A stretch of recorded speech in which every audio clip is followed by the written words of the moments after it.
अदालतों से इंसाफ एक स्वाभाविक अपेक्षा है और वहाँ से आए हर फैसले को इसी नज़रिए से देखा जाता है। लेकिन कई बार कुछ मसले ऐसे होते हैं जिन पर अदालत का रुख संबंधित मामले का निष्कर्ष तो होता है, मगर सामाजिक रूप से वह व्यापक महत्व का होता है और इसी क्रम में उसे ऐतिहासिक फैसले का भी दर्जा मिलता है। गुरुवार को गर्भपात के मसले पर सर्वोच्च न्यायालय ने जो फैसला दिया वह देश की महिलाओं के संवैधानिक और मानवीय अधिकारों के लिहाज से क्रांतिकारी महत्व का साबित होगा और इस मुद्दे पर समाज के नज़रिए में भी बदलाव का एक बड़ा वाहक बनेगा। आम तौर पर गर्भपात को लेकर पारंपरिक रूप से सामाजिक आग्रह यही रहा है कि इस मामले में विवाहित स्त्रियों को ही विशेष स्थितियों में गर्भ को हटाने का अधिकार होना चाहिए, जबकि अविवाहित महिलाओं के मामले में सामाजिक रुख संकीर्ण और विभाजित रहा है। इसके पीछे पारंपरिक रूढ़ियों से संचालित वैसे पूर्वाग्रह रहे हैं जिनमें अविवाहित महिलाओं के अपने बारे में लिए जाने वाले निर्णय की स्वतंत्रता को समाज के ढांचे के लिए नुकसानदेह माना जाता है। पेहरा अब सुप्रीम कोर्ट ने अलग अलग पैमाने पर स्त्री का दोयम दर्जा तय करने वाली पितृसत्तात्मक मानसिकता से लेकर व्यवस्था तक को यह आईना दिखाने की कोशिश की है कि अगर समाज के सबसे अहम हिस्से की पीड़ा के प्रति पर्याप्त संवेदना नहीं है तो उसे वक्त के मुताबिक मानवीय, संवेदनशील और न्यायपरक बनाया जाना चाहिए। संबंधित मामले पर फैसला सुनाते हुए अदालत ने साफ लहजे में कहा कि सभी महिलाएं सुरक्षित और कानूनी गर्भपात की हकदार है। MPT यानी गर्भ का चिकित्सीय समापन अधिनियम में 2021 का संशोधन विवाहित और अविवाहित महिलाओं के बीच भेदभाव नहीं करता है। यूँ भी यह एक सामान्य समझ का मामला है कि अविवाहित अवस्था में किसी भी महिला के गर्भधारण के लिए अलग अलग विशेष और कई बार उनके खिलाफ त्रासद अपराध जैसी स्थितियां जिम्मेदार हो सकती है। पेहरा।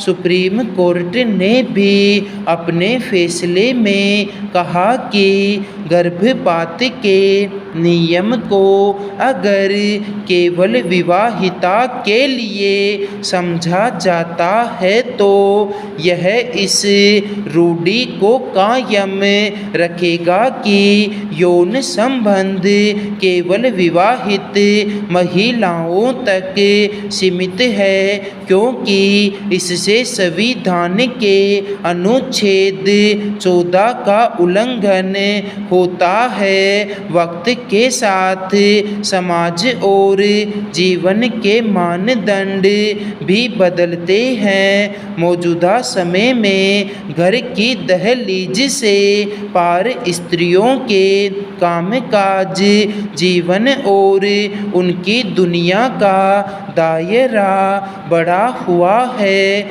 ऐसे में पारंपरिक जड़ता में कैद सोच कई बार किसी सामाजिक हिस्से के मानव अधिकारों के खिलाफ भी हो सकती है। इसलिए अगर पूर्व में बनाए गए किसी कानून से बदले वक्त में समाज के की हिस्से का जीवन और अधिकार बाधित होता है तो उसके प्रति नजरिए और नियम कायदों में भी बदलाव आना चाहिए।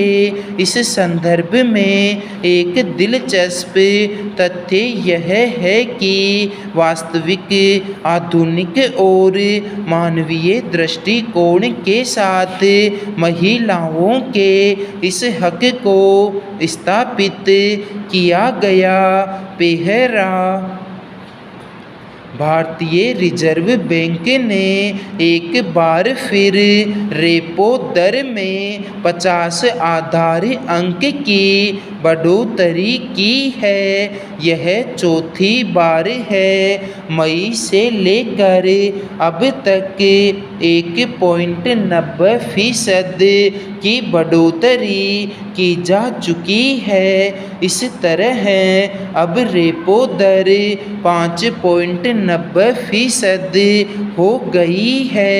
लघु बचत करने वालों के लिए तो यह कुछ राहत का फैसला साबित हो सकता है, मगर जो लोग कर्ज लेकर कारोबार करते, मकान, वाहन या कोई टिकाऊ सामान खरीदते हैं, उनके ऊपर किस्तों का बोझ थोड़ा और बढ़ जाएगा।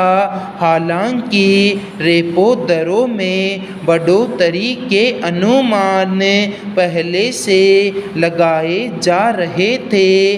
रेपो दर ब्याज की वह दर होती है जिस पर रिजर्व बैंक दूसरे बैंकों को कर्ज देता है, यानी बैंक अपने ग्राहकों को इससे अधिक दर पर कर्ज देते हैं। दरअसल पिछले कुछ महीनों से महंगाई डॉलर के मुकाबले रुपये की कीमत और लगातार बढ़ते व्यापार घाटे और उसके परिणाम स्वरूप चालू खाता घाटे पर काबू पाना कठिन बना हुआ है। इससे पार पाने का आसान तरीका रेपो दरों में बढ़ोतरी ही नज़र आता है। पिछले दिनों रेपो दरों में बढ़ोतरी से महंगाई के रुख में मामूली उतार का रुख नज़र आया था, मगर रिजर्व बैंक खुद इस उपाय को अंतिम हथियार नहीं मानता। पेहरा। एक दिन पहले ही चालू वित्त वर्ष की पहली तिमाही में चालू खाते में चिंताजनक बढ़ोतरी के आंकड़े सामने आए। पिछले वित्त वर्ष की तुलना में यह घाटा कुल जीडीपी के 1.5% की तुलना में 2.8% दर्ज हुआ है। बताया जा रहा है कि यह घाटा व्यापार घाटे की वजह से बढ़ा है, यानी निर्यात में कमी और डॉलर के मुकाबले रुपये की गिरती कीमत इसकी बड़ी वजह है। हालांकि सरकार ने अपने खर्चों में कुछ कटौती शुरू की है और अंतर्राष्ट्रीय बाजार में कच्चे तेल की घटती कीमतों के बावजूद घरेलू बाजार में तेल की कीमतों में कोई बदलाव नहीं किया है। फिर भी समाप्त।